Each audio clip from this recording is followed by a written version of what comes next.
Do you guys remember the classic RPG games with great world building, a no hand-holding approach to quest design, and impactful choices with challenging combat thrown into the mix?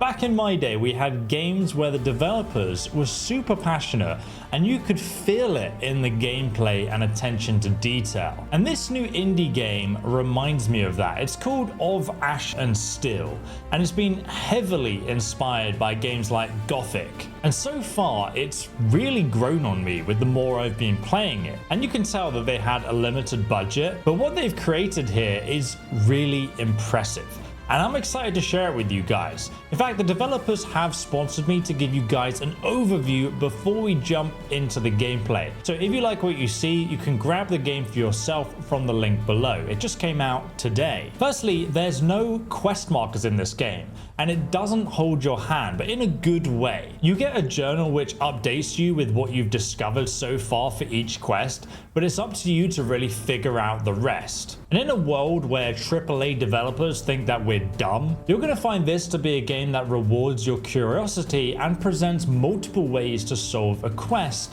depending on your character's skills. And the open world itself is huge and actually feels dangerous. Also, since the enemies don't adjust your character's level, if you go off the beaten path, it can result in a fast and swift death. So it actually feels scary to explore. As you're exploring in the wilderness, you'll also come across campsites that you can use to set up camp, and depending on your camping skills, you'll also have access to more utility items or a better or worse rest. And with the day and night cycle and the slow pace to adventuring, I really found myself just enjoying this game in a different way that I hadn't experienced in a very long time. You can skill into all of the survival skill line with cooking, stealth, mining, turning ore into ingots, smithing custom weapons, and smithing swords, sharpening your swords, alchemy, fishing, armor upgrades, and much more. And all of these different things even have their own mini games tied to them, and honestly, it's pretty in-depth. But since you start off as a normal person who has very little experience in combat until you actually get some training, you're effectively a walking snack for most enemies, and this makes mastering combat really satisfying. You need to commit to each attack and really keep an eye on your stamina bar. You can also parry and dodge, and there's several different combat stances that can be used with different weapons and have different play styles. Honestly, the combat reminds me of a mix between The Witcher and Elex. Initially, it looks and feels a bit janky because your character doesn't know how to fight. But later on in the game, you just feel like you've actually learned how to fight, and it's very rewarding, that experience. But man, early on those encounters are tough. There's also several different factions to join, like the Bounty Hunters Guild, or the Arena for Combat, or if you're a stealthy thief, the Smugglers, or perhaps some treasure hunting with the Gravedigger Guild. And as you're exploring the world, you'll come across lots of puzzles. For example, I found this one note of someone who said, "I don't remember how I got inside this grated cell. I just remember I was drinking hard with the boys the night before, and then there's a dead skeleton inside the cell." Now, if you do have some booze, you can go ahead and get drunk yourself, and then you'll actually be able to pass through the magical gate. And there's lots of little things like this where the game gives you just enough clues for you to, actually feel like a bit of a genius when you figure it out. The game also has a good approach to world building, where you kind of just find out about the opposing factions and their roles as you're playing. And once you've joined one of these factions, you will also see how many choices and decisions the game has. Depending on which faction you join, things can play out very differently, like defending a village versus laying waste to it. But we start out as a cartographer hired by the Knight's Order to charter a route to the Greyshaft Island, so the Order can deliver an important message. However, it's a rough journey, and once we eventually arrive at the scheduled cove, many of the men are seasick, including us. The early game actually acts as more of a tutorial, so it's pretty streamlined until you actually get to the open world. And really, you're just kind of trying to survive. It introduces you to the basic mechanics, and you also get to pick your starting attributes through speech dialogue options. However, under the cover of night, the camp gets attacked, and all the inhabitants are dispatched by archers on the cliff tops. And also a powerful mage, and yes, magic is accessible later on. I don't really know much about it yet, but they sink your ship, and all the crew are dead dead, leaving only 2 survivors, yourself and another Knight of the Order, who you can attempt to save. But eventually you end up getting saved by a local woodsman who takes you into his home in the forest, and after helping him with some chores to repay your debt, we then get a closer look at some of the game's crafting mechanics. Firstly, if you do engage in conversation with him, he'll actually teach you how to craft bandages and give you the lay of the land, which is very handy, asking people where the heck to go and they give you rough direction. You'll also find lots of ingredients scattered around the world and food that you can use to cook recipes. There's 2 types of food you can cook. You have meals, which give you a huge buff to your health and stamina recovery for long periods of time, and then you have snacks, which you can use while you're on the go, and they basically just heal you over time. And you can also hunt down animals, skin them for hides, and then craft leather and then use that on the tool station. So you really have that whole like crafting progression system, but this isn't a survival game. It's like an action RPG game. They've just gone into the detail of including all these things, and I'm so thankful for it. And there's even a fishing mini game that you can do at the nearby pier here. All right, let's have a go at fishing then, shall we? Pick up the rods. It's crazy that this game has so many mechanics. If it goes underwater, we need to try and hook the fish. There we go. And that's increasing our success chance on the right there. And if it starts to move around, we can try and reel it in. So like now, we can try and reel it in here. And that's increasing our success chance, but also the line durability is reducing. So ideally, we want to try and get our success chance as high as possible, but while not reducing the durability of our line. So it's a pretty awesome mini game, this. And then I'm going to try and catch it. There we go. And we got a fish. Perfect. A woad fish. Okay, I've got some fish now. We craft some of these fishy snacks. But the fish actually restores health over time as well, so I think it's pretty good for healing yourself slowly. And now we can head into the woodlands. You have to double tap left shift and then you can swim. Oh my god! I just fell over. Are you serious? I didn't know you could fall over. You just like fall over like if you run on any uneven surface. I can hear a creepy critter behind me as well.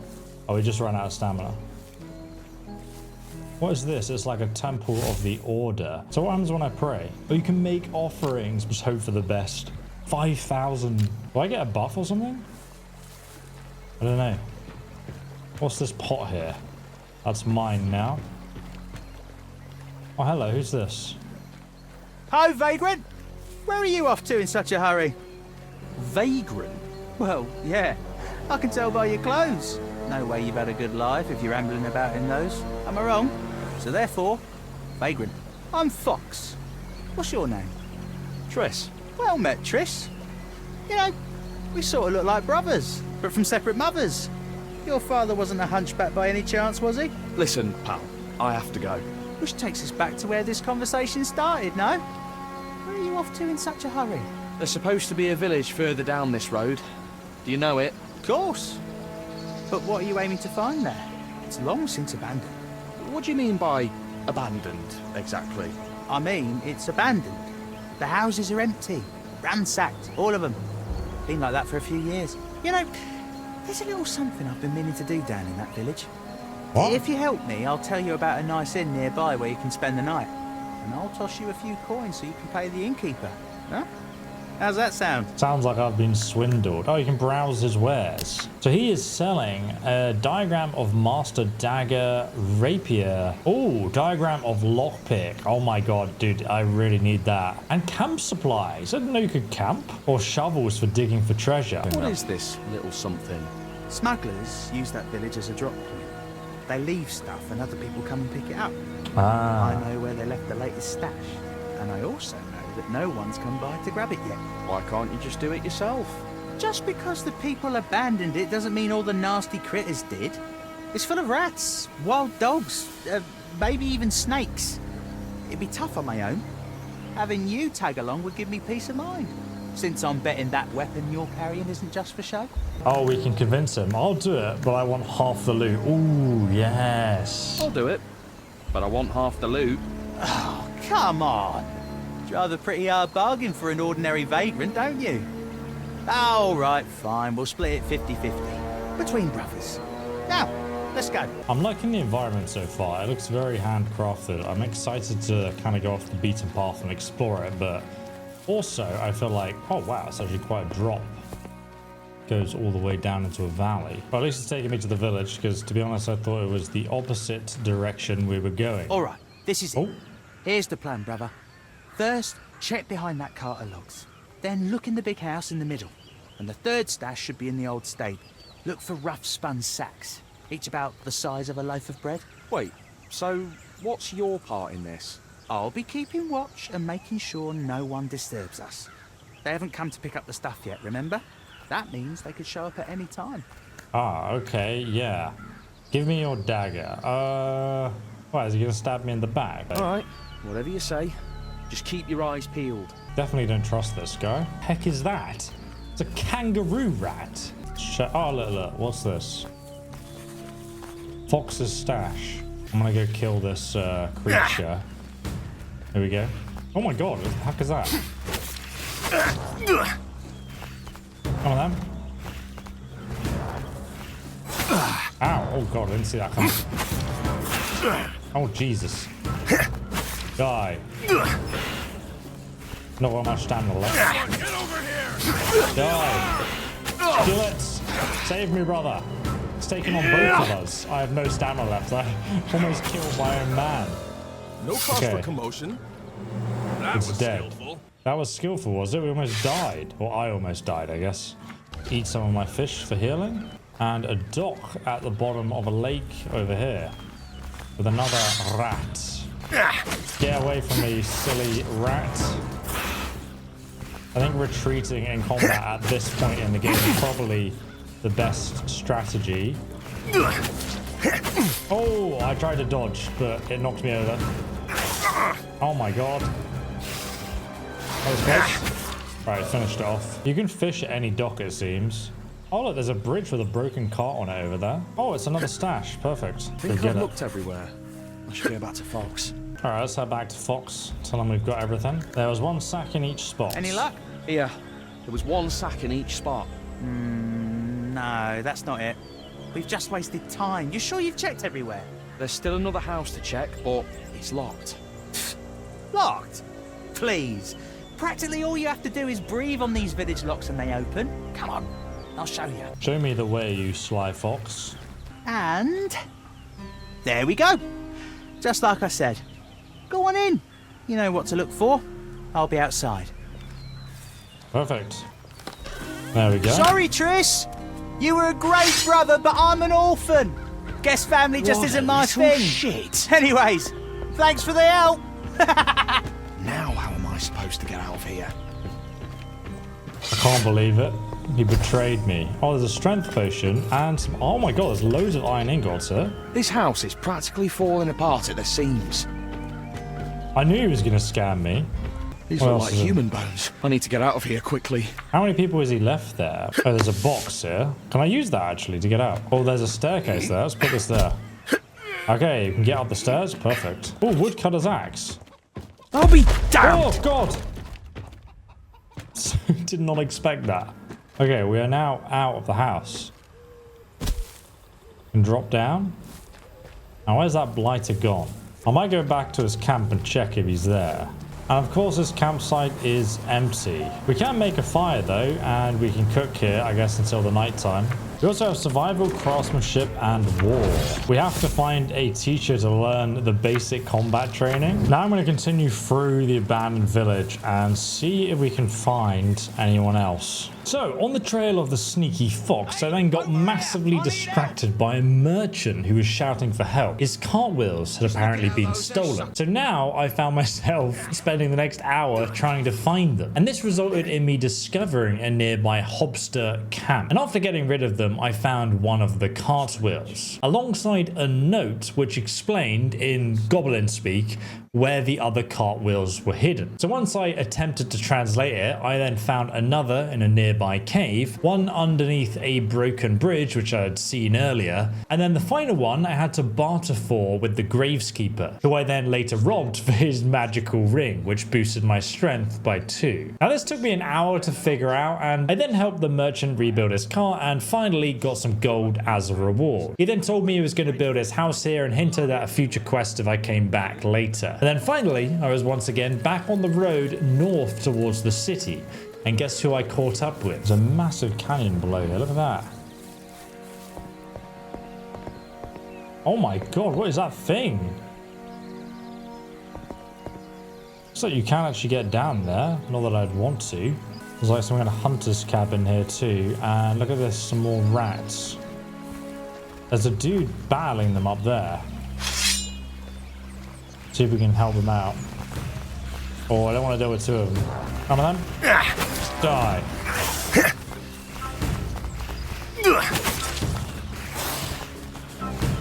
Get wrecked. There we go, one down. You can actually hit two of them at once as well, which really is handy in taking them on. So let's see what's at this campsite and if that guy survived. Well, little brother. Looks like I'm not the only one who wants to rip off your bushy tail, hmm? Tris, please help me. Ah, look who it is. Please, you have to forgive me. I'm really sorry. I got scared. You cut those beasts down without batting an eye. And back in the village, you came back waving your weapon, handed over the sacks of loot. But I saw blood dripping from your hands. I was shaking in my boots. I figured as soon as I said we got what we came for, you'd set my blood dripping just the same. You're an idiot.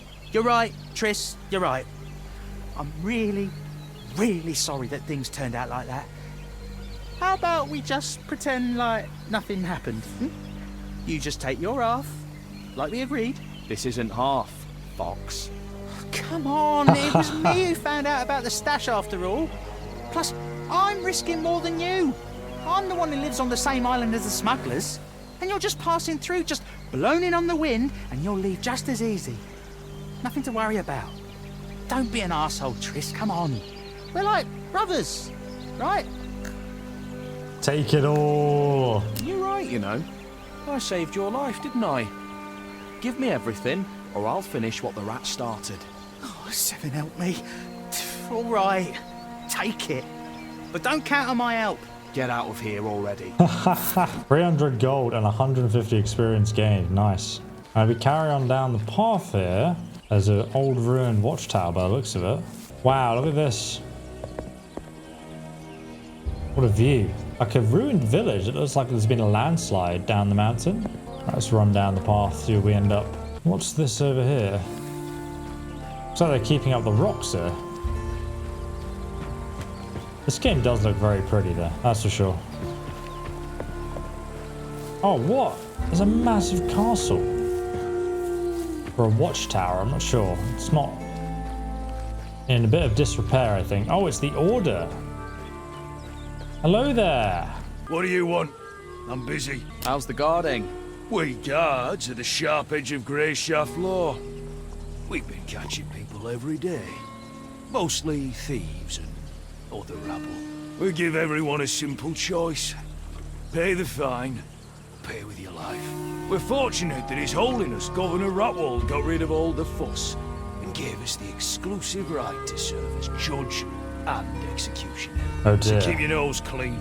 Here. Oh, I can learn from him, can I? With 50 gold, he will teach me basic combat training, unlocking heavy strike breaks through block, or 150 gold for one-handed weapon mastery, unlocking some cool combo attacks there too. Oh, so this person can teach you powerful kick, which lets you knock them down for 350 gold, flurry of attacks, which is like rapid strikes on the same enemy, perfect strike, you always deal critical damage and it can't be blocked, 1500. Achilles strike, which is like a leaping lunge attack, goes through blocks and shields.